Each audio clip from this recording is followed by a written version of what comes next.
We often get complaints of teeth looking super long from the roots being exposed, sensitivity, wobbly teeth, or even teeth falling out one by one. And as you've guessed, these are sometimes the unfortunate byproducts of having gum disease. Hi guys, I'm Dr. Rajan, a cosmetic dentist and implant surgeon. Today we'll be doing a brief overview on the importance of gum disease in saving your teeth.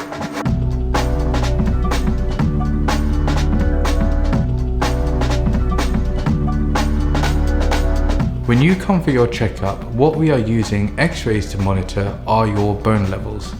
The importance of looking at these bone levels is to check exactly how much of the tooth is being held in by the bone, and sometimes using these against previous x-rays that we have taken can allow us to calculate the stage at which your gum disease is at.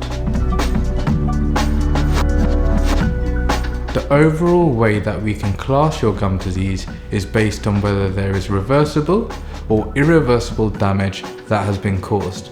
Reversible gum disease can simply be solved by things like improving your cleaning or visiting the hygienist, but severe cases may need referrals to see the gum specialists. I do always like to say, you come to visit us a few days of the year, but the majority of the work will actually be done by yourselves from the cleaning that you do at home.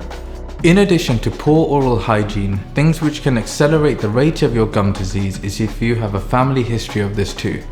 If you're aware of family members who have lost teeth at young ages, then you will have first-hand knowledge of any struggles that they may face in their eating, speaking, and confidence. Let's not let the same happen to you. It would be rude not to talk about one of the greatest contributors of gum disease: smoking. Studies suggest that smoking makes your gum disease more severe and harder to treat. This means that your gums are constantly going in a downward spiral from the gums struggling to heal properly after the damage is caused. We are often asked, "My gums are bleeding. Should I avoid these areas?"